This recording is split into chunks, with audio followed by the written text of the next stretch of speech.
यदि आप किसी पार्टी के गुलाम हैं, किसी नेता के गुलाम हैं या विदेशी कल्चर आपको पसंद है तो यह वीडियो बिल्कुल मत देखिए। लेकिन यदि आपको भारत से प्यार है, भारतीय संस्कृति से प्यार है, अपने बच्चों के भविष्य की चिंता है तो यह वीडियो पूरा देखिए और अपने दोस्तों को भी फॉरवर्ड करिए। फ्रांस के पास सब कुछ था, राफेल भी था, यूसीसी भी था, वर्ल्ड क्लास हाईवे था, एयरपोर्ट था, वर्ल्ड क्लास हॉस्पिटल, बढ़िया स्कूल कॉलेज, बढ़िया सड़कें, बढ़िया ट्रेन, यूएन की परमानेंट मेंबरशिप, वीटो पावर। कुछ काम नहीं आया। फ्रांस 15 दिन से जल रहा है और ना अमेरिका बचाने आया, ना रूस बचाने आया, ना चीन बचाने आया, ना भारत बचाने गया। कोई किसी को बचाने नहीं आया और राफेल भी काम नहीं आया, यूसीसी भी काम नहीं आया। इसलिए अगर आपको भारत के भविष्य की चिंता है तो तत्काल 5 कानूनों की मांग करिए। सबसे पहला, 1860 के इंडियन पिनल कोड को रद्दी की टोकरी में फेंकने की मांग करिए। 1860 का इंडियन पिनल कोड खत्म किया जाए। ये महाघटिया कानून है। इसकी वजह से न भ्रष्टाचार कम हो रहा है, न अपराध कम हो रहा है।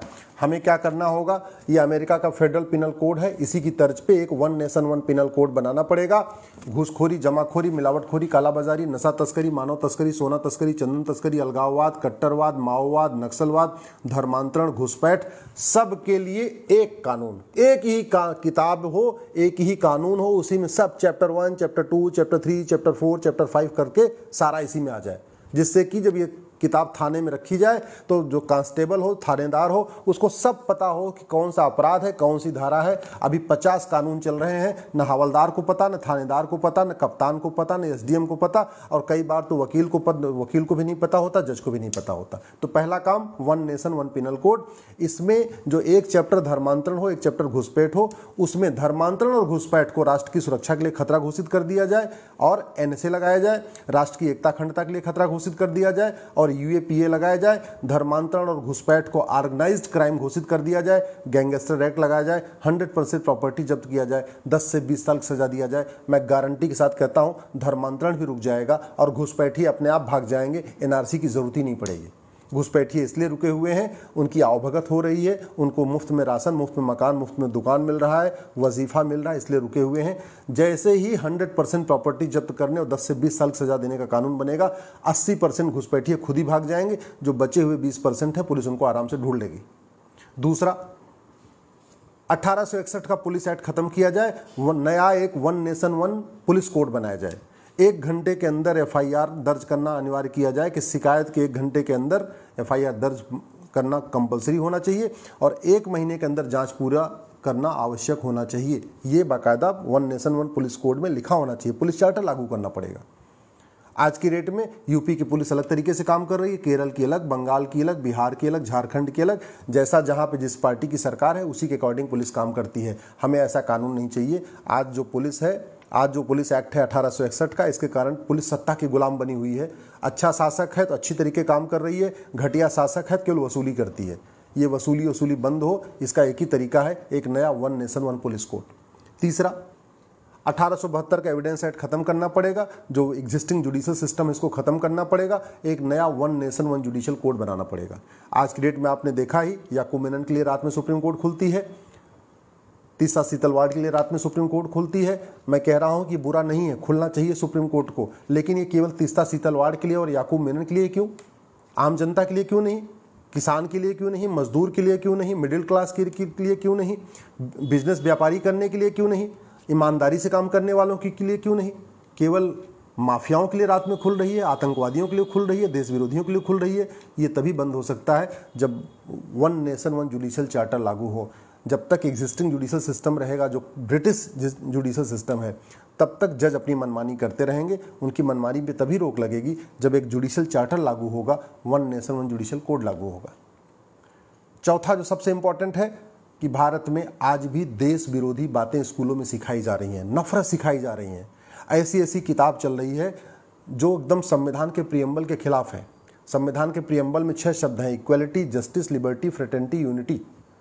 और ऐसे किताबें हैं जो अलग अलग स्कूलों में चल रही हैं, जिनको विशेष दर्जा मिला हुआ है स्कूलों का, जहाँ पे न भारत की संस्कृति के बारे में सिखाया जाता है, भारत की संस्कृति के खिलाफ नफरत करना सिखाया जाता है, भारत के बहुसंख्यक समाज के खिलाफ नफरत करना सिखाया जाता है। एक ही तरीका है, one nation one education code लागू हो।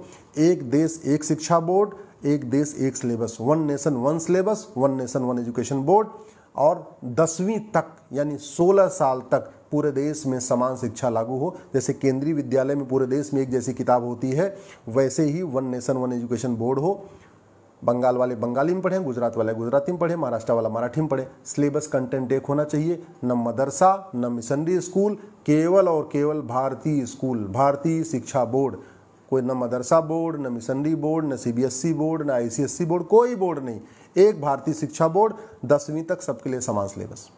और जो सबसे इंपॉर्टेंट है, सबसे इंपॉर्टेंट पांचवा, जो हमने कहा ना, one nation one police code, one nation one penal code, one nation one judicial code, one nation one education code, और पांचवा most important one nation one tax code. सारी समस्याओं का जो मूल कारण है भ्रष्टाचार है। घुसपैठिए घूस दे के आते हैं, धर्मांतरण की फंडिंग काले धन हवाला से होती है। तो अगर भ्रष्टाचार खत्म हो जाए तो देश विरोधी 50% चीजें अपने आप ही खत्म हो जाएंगी। तो उसके लिए वन नेशन वन टैक्स लागू करना पड़ेगा, इनकम टैक्स खत्म करना पड़ेगा, जीएसटी खत्म करना पड़ेगा, वैट खत्म करना पड़ेगा, सारा कुछ खत्म। जितने भी टैक्स हैं, केवल जो कस्टम लगता है, जो विदेश से हम सामान आयात करते हैं, वो लगना चाहिए। बाकी भारत के अंदर विद इन कंट्री जितने भी टैक्स लग रहे हैं, वैट हो गया, टीडीएस हो गया, इनकम टैक्स हो गया, ये सब खत्म हो, केवल वन नेशन वन टैक्स यानी बैंकिंग ट्रांजैक्शन टैक्स लागू किया जाए। उसके लिए केवल इतना करना पड़ेगा, 100 रुपए से बड़ी नोट बंद करना पड़ेगा, 5,000 रुपए से महंगे सामान का कैश लेन देन बंद करना पड़ेगा, प्रॉपर्टी को आधार से लिंक करना पड़ेगा, नार्को पॉलीग्राफ ब्रेन मैपिंग कानून बनाना पड़ेगा, और बैंकिंग ट्रांजैक्शन टैक्स लागू करना पड़ेगा। यानी जब भी आदमी कोई बैंक से ट्रांजैक्शन करे तो उसको 1% एक्स्ट्रा देना पड़ेगा। 100 रुपए का सामान खरीदा, 101 रुपए दिया, 1000 का सामान खरीदा, 1010 दिया। इसी तरीके से 1% एक्स्ट्रा, यानी अगर 1 लाख का सामान खरीदा तो 1,01,000 रुपए। और ये सबके लिए बहुत अच्छा भी है, आसान भी है। आम जनता के लिए अच्छी बात यह है कि उसके ऊपर न कोई इनकम टैक्स आ रहा है, न जीएसटी आ रहा है, कुछ नहीं आ रहा है, तो 1% देता जा रहा है। भाई जिसको न हर साल अपना इनकम टैक्स फाइल करना है, न रिटर्न फाइल करना है, न सीए के पास जाना है। व्यापारियों के लिए अच्छा कि वो जीएसटी से टेंशन से ख़त्म, हर 3 महीने में उनको जीएसटी भरना होता है, उसमें दुनिया भर की फॉर्मेलिटी होती है, पूरा एक डिपार्टमेंट रखना पड़ता है, एम्प्लॉइज़ रखना पड़ता है, हर डिपार्टमेंट में, हर फैक्ट्री में एक सेल अपना टैक्स डिपार्टमेंट रखा हुआ है, वो सब खत्म हो जाएगा। जब जब व्यापारी बिजनेसमैन कहीं किसी को पैसा देगा, एक बैंक थ्रू जो है बैंक देगा, या through ATM, Paytm, Bhim, UPI, debit card देगा, 1% एक्स्ट्रा देता जाएगा। सरकार के पास ज़्यादा इनकम होगी और आम जनता को बहुत लाभ होगा। और जब सबसे बड़ी बात, ये भ्रष्टाचार खत्म हो जाएगा। कुछ लोग सोच रहे होंगे कि ये बैंकिंग ट्रांजैक्शन टैक्स गरीब आदिवासी कैसे करेगा। 48 करोड़ जनधन खाता खुला हुआ है, जनधन खाता केवल गरीबों का होता है। वैसे ये बैंकिंग ट्रांजैक्शन टैक्स उन्हीं पे लागू होगा जो ज़्यादा महंगा सामान खरीदेंगे। भाई 5,000 रुपये तक का जो सामान है वो तो कैश में खरीद सकते हैं, जिसकी एमआरपी 5,000 से ज़्यादा होगी।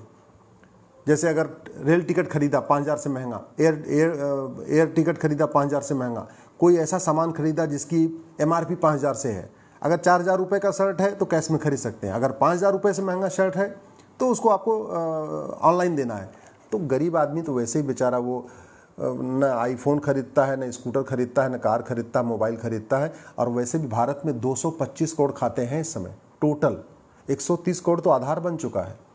गरीब से गरीब आदमी बैंक से जुड़ा हुआ है। किसान सम्मान निधि जो आती है वो गरीबों को आती है। इसका मतलब आदिवासी, ट्राइबल, सब आदमी, हिंदू, मुस्लिम, सिख, ईसाई सब बैंक से जुड़ गया है।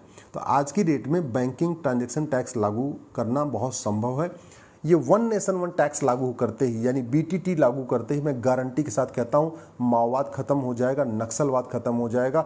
बीटीटी लागू करते ही जो मणिपुर जल रहा है, ये पूर्वोत्तर का अलगाववाद खत्म हो जाएगा। बीटीटी लागू करते ही जो कश्मीर में अलगाववादियों की फंडिंग हो रही पूरी खत्म हो जाएगी।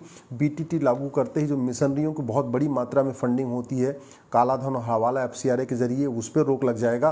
तो बीटीटी से धर्मांतरण भी रुकेगा, भ्रष्टाचार भी रुकेगा, थाने की दलाली रुकेगी, तहसील की दलाली रुकेगी, कोर्ट में जो न्याय बिक रहा है वो बंद हो जाएगा। जो घूस लेके जज किसी को जमानत देते हैं वो सारा सिस्टम खत्म हो जाएगा। क्योंकि पैसा लेंगे तो खर्च ही नहीं कर पाएंगे, जब खर्च नहीं कर पाएंगे तो पैसा लेंगे क्यों। बीटीटी ऐसा बढ़िया सिस्टम है कि इसमें पहली बात तो आदमी कैश ले ही नहीं सकता है, क्योंकि कैश पे बैंक से कैश निकासी पे भी बैन रहेगा। ज़्यादा कैश आप बैंक से निकाल ही नहीं सकते। हर महीने की एक लिमिट होगी, हर महीने बैंक से आप इतना मैक्सिमम पैसा ले सकते हैं।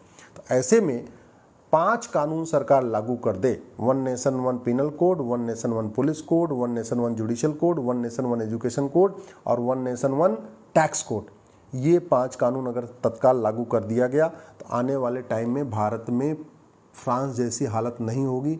नहीं तो याद रखिए, आने वाले 10 साल के बाद वैसे ही भारत जलेगा जैसे फ्रांस जल रहा है। अगर आपको मेरी बात ठीक लग रही हो, इस वीडियो को अधिक से अधिक शेयर करिएगा। अपने अपने क्षेत्र में ऐसे मामलों पे व्याख्यान आयोजित करिए, सेमिनार करिए। अगर मुझे समय मिला तो मैं भी आऊँगा। वीके न्यूज, राष्ट्र के नाम।